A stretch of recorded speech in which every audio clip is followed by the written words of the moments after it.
মূল কথা হচ্ছে ইরান এবং ইসরায়েল একই জিনিস, দোনোটাই খাজারিয়ান, নকল ইহুদি। মাদু আনুসাল্লি আলা রাসুলিহিল কারিম, আম্মাবাদ। আলহামদুলিল্লাহ, মুসলমানরা এমনিতেই কোরআন এবং হাদিস থেকে অনেক দূরে সরে গেছে।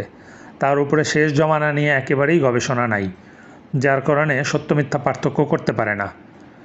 আর মিডিয়ার মিথ্যাচার তো আছেই। মিডিয়ার উপরে মানুষের এখন বেশি বিশ্বাস, মিডিয়া যা বলে তাই বিশ্বাস করে বসে থাকে, কখনো সত্য মিথ্যা কুরআন এবং হাদিসের আলোকে যাচাই বাছাই করে দেখে না। আপনারা জানেন যে 2010 সালেরও আগে থেকেই ইরান আর আমেরিকা যুদ্ধ হয়েই যাবে, একজন আরেকজনের উপরে পারমাণবিক বোম ফেলে ধ্বংস করে ফেলবে, কিন্তু এখন পর্যন্ত কিছুই হয় নাই। এরপরে এখন আজকে এই জুন মাসে তারা নাটক শুরু করেছে, ইরান এবং ইসরায়েলের যুদ্ধ নাটক। কিছুই হবে না। আপনারা যা দেখতে পাচ্ছেন তা হচ্ছে মিডিয়ার মিথ্যাচার। ফিলিস্তিনের দিকে তাকিয়ে দেখুন, দিনের বেলা আমরা দেখতে পাচ্ছি মিসাইলের হামলায় বিল্ডিং মসজিদ চূর্ণ বিচূর্ণ হয়ে যাচ্ছে, মানুষ পর্যন্ত ছিন্ন বিচ্ছিন্ন হয়ে আকাশে উড়ে যাচ্ছে। কিন্তু আপনারা ইসরায়েলে এরকম একটাও ভিডিও দেখছেন যে ইরানের হামলায় এরকম হয়েছে? রাতে কিছু মিসাইলের আলো দেখা যায়, আর তারপরে আমরা কিছু বিল্ডিংয়ের ধ্বংসস্তূপ দেখি। ওইখানে কোনো মিডিয়া কর্মী এবং সাংবাদিকদেরকেও যাইতে দেওয়া হয় না, ওরা নিজেদের মতো করে তথ্য প্রচার করতেছে। আপনারা কেন বুঝতেছেন না ভাই? ইরান এবং ইসরায়েল একই জিনিস, দুইটাই মুসলমানদের শত্রু, দুইটাই কালো কুকুর, দুইটাকেই হত্যা করতে হবে, দুইটাই ইসলাম এবং মুসলমানদের আদি শত্রু। এরা দাজ্জালের ডান হাত এবং বাম হাত। হ্যাঁ, একজন আরেকজনকে দিয়ে ধ্বংস হয়ে যাক, এটা আমরাও কামনা করি। তাই বলে এক কুকুরের বদলে আরেক কুকুরকে আমরা সমর্থন দিতে পারি না। মুসলমানরা এখন নিপীড়িত, নির্যাতিত আর পরাজিত মানসিকতার হয়ে গেছে, যার কারণে যখনই মুসলমানরা কাউকে একটু দেখে মুসলমানদের পক্ষে কাজ করতেছে, বাস তার প্রতি সহানুভূতিশীল হয়ে পড়ে, আবেগ আপ্লুত হয়ে পড়ে। যেমন এখন হচ্ছে ইরান, সব মুসলমানরা মনে করতেছে এখন ইরানই মুক্তির দূত, ইরান মুসলমানদেরকে মুক্তি দিবে। এটা ভুল ধারণা। আর দাজ্জাল তো এইটাই চায়, ইরানকে লাইমলাইটে নিয়ে আসতে চায়, মুসলমানদের হিরো হিসেবে সামনে নিয়ে আসতে চায়। ভালো করে মনে রাখবেন, ইরান থেকেই 70,000 ইস্পাহানি ইহুদি সহ দাজ্জাল আত্মপ্রকাশ করবে। ইরানের ইহুদিরা, ইরানের শিয়ারা মুসলমানদের জন্য আরও অনেক বেশি ভয়ঙ্কর। ইসরায়েলিরা তো শুধুমাত্র ফিলিস্তিনের মুসলিমদের উপর অত্যাচার করে, কিন্তু ইরানের শিয়ারা ইরাক, আফগানিস্তান, পাকিস্তান সহ আফ্রিকার আরও বিভিন্ন দেশে মুসলমানদের উপর অত্যাচার করে, লাখ লাখ মুসলমানকে হত্যা করে। ইরান এবং শিয়া কখনোই মুসলমানদের বন্ধু নয়, এই জিনিসটা আপনাকে ভালোভাবে জানতে হবে। ইরানের ইতিহাস, শিয়াদের ইতিহাস, তাদের আকিদা, এগুলি আপনার ভালোভাবে জানা উচিত। তারা যে কত ভয়ঙ্কর আকিদা লালন করে এটা আপনি ভাবতেই পারবেন না। ভালো করে আরও বুঝে নেন যে ইসলামে কোনো শিয়া সুন্নি নেই, ইসলামে শুধু আছে মুসলমান। যারা ইসলামের অনুসরণ করে, আত্মসমর্পণ করছে, তারা হচ্ছে মুসলমান। যারা আল্লাহর রাসূল এবং সাহাবাদের অনুসরণ করে, অর্থাৎ আহলে সুন্নাত ওয়াল জামাত, তারা হচ্ছে মুসলমান।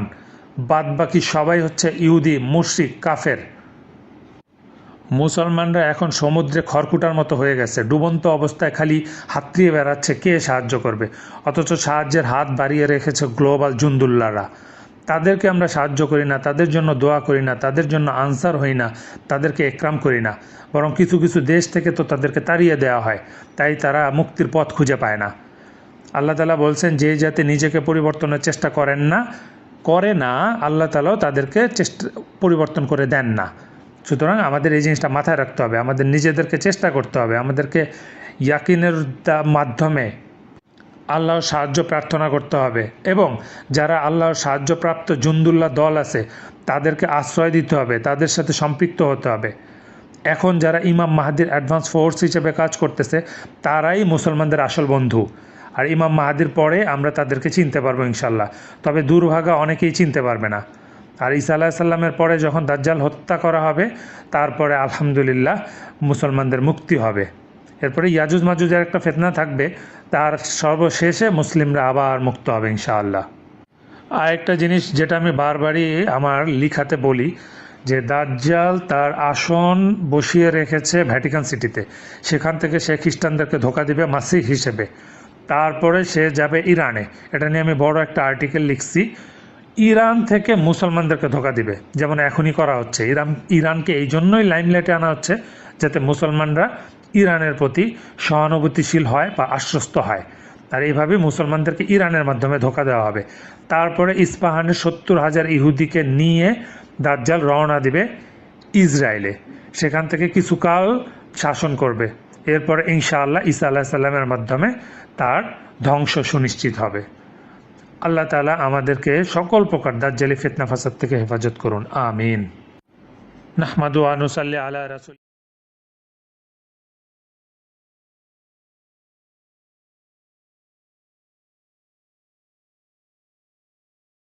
নাহমাদু ওয়া নুসাল্লি আলা রাসূলিহিল কারীম, আম্মা বাদ। আলহামদুলিল্লাহ। আজকে জুন মাসের 19 তারিখ 2025 সাল। সারা বিশ্ব ব্যস্ত ইরান এবং ইসরায়েলের যুদ্ধ নিয়ে। সবাই নাহমাদু ওয়া নুসাল্লি আলা রাসূলিহিল কারীম, আম্মা বাদ। আলহামদুলিল্লাহ। আজকে জুন মাসের 19 তারিখ 2025 সাল। সারা বিশ্ব ব্যস্ত ইরান এবং ইসরায়েলের যুদ্ধ নিয়ে। সবাই ব্যস্ত তো বটেই, পাশাপাশি মুসলমানরাও এটা নিয়ে ব্যস্ত। ঠিক আছে, মুসলমানদের ব্যস্ত থাকা উচিত, কিন্তু মুসলমানরা কি সব কিছু মিডিয়ার দৃষ্টিতেই দেখবে নাকি কোরআন এবং হাদিসের দৃষ্টিতে দেখবে, সেটাই হচ্ছে প্রশ্ন। আমরা ভালো করেই জানি, যারা শেষ জমানায় নিয়ে টুকটাক ধারণা রাখি, গবেষণা করি, মিডিয়া হচ্ছে দাজ্জালের ডান হাত। দাজ্জালি মিডিয়া আমরা বলবো, সরাসরি দাজ্জালি মিডিয়া। সমস্ত মিডিয়া দাজ্জালের জন্য কাজ করে, দাজ্জালের এজেন্ডা বাস্তবায়নের জন্য কাজ করে।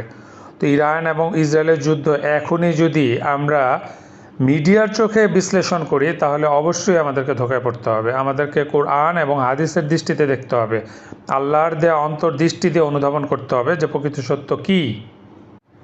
ইরান এবং ইসরায়েলের ভিতরে যে যুদ্ধ চলছে, পাল্টাপাল্টি মিসাইল হামলা চলছে, বৃষ্টির মতো একজন আরেকজনের দিকে মিসাইল ছুঁড়ে মারছে, এটা কি আদৌ মিসাইল? আমাদেরকে সেই জিনিসটা তো যাচাই বাছাই করা উচিত। আমাদেরকে যে ধ্বংসস্তূপের ছবি দেখানো হচ্ছে, ভিডিও দেখানো হচ্ছে, এগুলি কোন জায়গার ধ্বংসস্তূপের ছবি বা ভিডিও? আসলেই কি মিসাইল পড়ছে? দিনের বেলায় কোনো মিসাইলকে তো আমরা পড়তে দেখছি না, যেমনিভাবে আমরা ফিলিস্তিনিতে দেখছি। আর যেভাবে বলা হচ্ছে মিসাইলের বৃষ্টি, তো এই একদিনের বৃষ্টিতেই তো ইসরায়েল সম্পূর্ণ মাটির সাথে মিশে যাওয়ার কথা।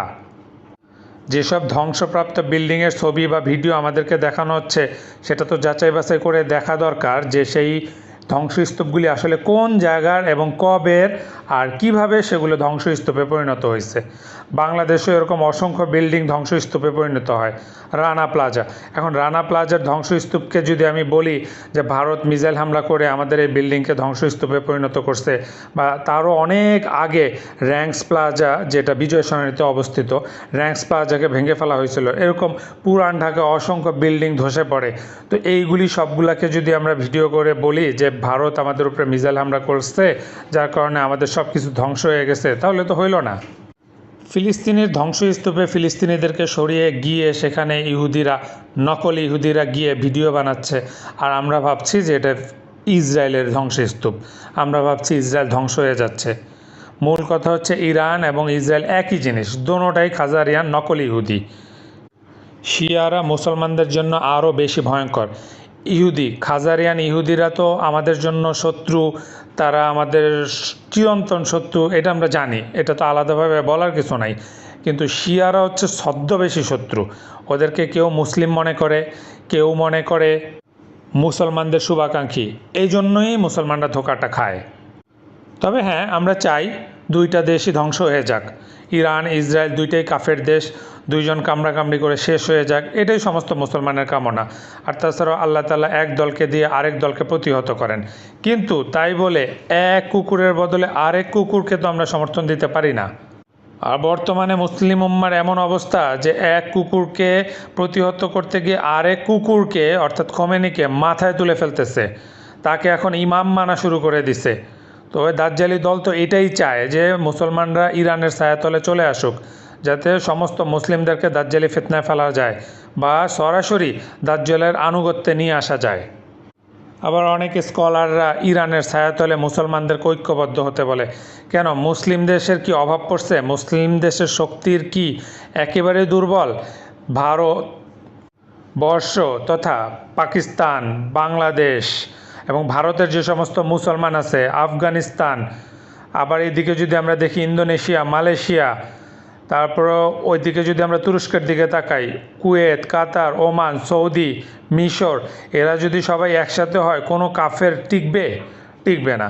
তো এদেরকে ঐক্যবদ্ধ হওয়ার আহ্বান জানান। আপনি কেন ইরানের শিয়াদের ছায়াতলে যাওয়ার আহ্বান করছেন? ভালো করে শুনে রাখুন, বাংলাদেশে প্রচুর পরিমাণে শিয়া এজেন্ট আছে যারা মুসলমানদেরকে ধোঁকা দিয়ে শিয়াদের ছায়াতলে নিয়ে যাওয়ার চেষ্টা করছে। মুসলমানদেরকে দিয়ে শিয়াদের স্বার্থ হাসিলের পরে মুসলমানদেরকেই হত্যা করা হবে। এই জিনিসটা মুসলমানরা বুঝতে পারতেছেন না। আমাদের উঁচু উঁচু পর্যায়ে অনেক শিয়া কাদিয়ানি আছে যারা, বা আপনি সেলিব্রিটি বলতে পারেন বা ইনফ্লুয়েন্সার বলতে পারেন, যাদেরকে এখন দেখা যাচ্ছে যে তারা ইরানের পক্ষে, খোমেনির পক্ষে কথা বলতেছে। এরা মূলত কৌশলে সাধারণ মুসলমানদেরকে ইরানের আনুগত্য নেওয়ার সবক দিচ্ছে, যাতে করে সবাই দাজ্জালের আনুগত্য বরণ করে নেয়। এর আগের অডিওতেও বলছি যে ইহুদিরা যত মুসলমান হত্যা করছে তার চাইতে 1000 গুণ বেশি মুসলমান হত্যা করছে শিয়ারা। আর এই শিয়াদের মধ্য থেকেই দাজ্জাল বের হবে। শিয়ারা ইবনে সাইয়াদকে নিয়ে নাচানাচি করছিল, মাতামাতি করছিল, আনন্দে আত্মহারা হয়ে গেছিল। আপনারা কিনা সেই শিয়াদেরকে সমর্থন দিতে চান? আর 70,000 ইহুদি, ইস্পাহানি ইহুদি সহ দাজ্জাল ইরান থেকে বের হবে, এটা তো আপনাদের বুঝতে হবে। এই জন্য এখন দাজ্জাল ইরানকে লাইমলাইটে নিয়ে আসতেছে, হিরো হিসেবে প্রদর্শন করতেছে, যাতে মুসলমানরা ইরানকে সাপোর্ট দেয় তথা দাজ্জালকে সাপোর্ট দেয়। এটা মূলত একটা সাজানো নাটক। বারবার বলতেছি, এটা সাজানো নাটক। ইউক্রেন রাশিয়া যুদ্ধটাও ছিল নাটক। প্রথম বিশ্বযুদ্ধ, দ্বিতীয় বিশ্বযুদ্ধ, এগুলি হয়েছে খেলাফতকে ধ্বংস করার জন্য। আর এখন যে যুদ্ধ নাটকগুলি চালানো হইতেছে, এগুলি মুসলমানদেরকে এগুলির ভিতরে নিয়ে এসে পুরো মুসলিম জাতিকে নিশ্চিহ্ন করে দেওয়ার ষড়যন্ত্র চলতেছে। আল কুফরু মিল্লাতুন ওয়াহিদা, সমস্ত কাফের এক মুসলমানদের বিরুদ্ধে। এই জিনিসটা আপনাকে বুঝতে হবে। তবে হ্যাঁ, ওরা ওদের নাটক বাস্তবায়ন করার জন্য বা মানুষের কাছে গ্রহণযোগ্য গড়ে তোলার জন্য কিছু ধ্বংসস্তূপ নিজেরাই তৈরি করে এবং কিছু মানুষকে সত্যি সত্যি হত্যা করে। এটা তাদের রিচুয়ালেরই একটা অংশ। যেমন আমাদের দেশে আওয়ামী লীগ নিজেরাই ধ্বংস করে বিএনপির উপরে দোষ দেয়, হিন্দুরা নিজেদের বাড়িঘর পুড়িয়ে মুসলিমদের উপরে দোষ দেয়। ঠিক একইভাবে ওরা কিছুটা নাটক মঞ্চায়ন করে সত্যি সত্যি, যাতে করে মানুষের কাছে গ্রহণযোগ্যতা পায়। কিছু মানুষকে মেরে ফেলা ওদের জন্য কোনো ব্যাপারই না, এতে এক ঢিলে দুই পাখি মরে। মিডিয়ার কাছে বলতে পারবে যে হ্যাঁ, আমাদের উঁচু পর্যায়ের মানুষ মারা গেছে, দেখা যাবে যে ওই উঁচু পর্যায়ের মানুষগুলো তাদের জন্য হুমকি স্বরূপ ছিল, তো তাদেরকে মেরে ফেলছে। আর ওইদিকে মিডিয়া দিয়ে প্রচার করা হলো যে আমাদের মানুষগুলোকে, আমাদের উঁচু পর্যায়ের ব্যক্তিগুলোকে হত্যা করা হয়েছে। তো এক ঢিলে দুই পাখি ওরা মেরে ফেললো, নিজেদের স্বার্থ দুই দিক থেকেই আদায় হইল। আর তাছাড়া বর্তমানে এআই এর যুগ, এআই দিয়ে যে কোনো ভিডিও বানিয়ে ফেলা যায়, একেবারে রিয়েলিস্টিক হয়, ধরার উপায় থাকে না যে এটা কি নকল নাকি আসল। আর আমরা যে এআই ইউজ করি তার চাইতে শতগুণ উন্নত এআই ওদের কাছে আছে। তো ওইসব দিয়ে ওরা ভিডিও বানিয়ে যদি আপনার কাছে প্রচার করে, ধরার কোনো উপায় আছে? তা আপনি কেন অন্ধের মতো মিডিয়ার সব কথা বিশ্বাস করে নিতেছেন? কিছুদিন সবর করেন, নিজেই বুঝতে পারবেন যেগুলি নাটক। ওইদিকে যুদ্ধ নাটক চলতেছে আর এইদিকে করোনা লকডাউন চলতেছে। টিকা অলরেডি দেওয়া শুরু হয়ে গেছে, লকডাউন যদিও এখনও দেয় নাই, তবে দিবে বলে মনে হচ্ছে। কারণ সেই 2020 সালের আবার সেই অর্থনৈতিক অবরোধ নিয়ে আসা হবে, সবাই উসিলা দিবে ইরান ইসরায়েলের যুদ্ধের কারণে সব কিছুর দাম বেড়ে গেছে। তখন দেখবেন যে দক্ষিণ এশিয়ার সাধারণ মানুষের কি অবস্থাটা হয়। এখন কথা হচ্ছে মুসলমানদের করণীয় কি? মুসলমানরা সব কিছু অন্ধের মতো বিশ্বাস করে নেবে না এবং শত্রুদেরকে সমর্থন দিবে না। আর এই ইমাম খোমেনির মতো বুড়া শয়তানকে সমর্থন দেওয়ার তো প্রশ্নই আসে না। সব মুসলমানকে আমি আহ্বান করব, শিয়াদের সম্পর্কে ভালো করে পড়াশোনা করুন, ওদের সম্পর্কে স্টাডি করুন, অন্ধের মতো শিয়া ভক্ত হয়ে যায় না। বাংলাদেশে কিছু শিয়া প্রেমী চ্যানেল আছে যারা মুসলিম যুবকদেরকে ধোঁকা দিচ্ছে। পাশাপাশি কিছু শিয়া স্কলার আছে, আহাজারি স্কলার, যারা মানুষকে শিয়াদের দিকে নিয়ে যাওয়ার চেষ্টা চালাচ্ছে। এছাড়াও উচ্চপদস্থ অনেক ইনফ্লুয়েন্সার আছে যারা শিয়াদেরই এজেন্ট, শিয়া এজেন্ডা বাস্তবায়ন করতেছে। সুতরাং তাদের সবার থেকে আমাদেরকে সাবধান থাকতে হবে। আল্লাহ তাআলা আমাদেরকে দাজ্জালি শিয়া ফিতনা থেকে হেফাজত করুন, আমিন।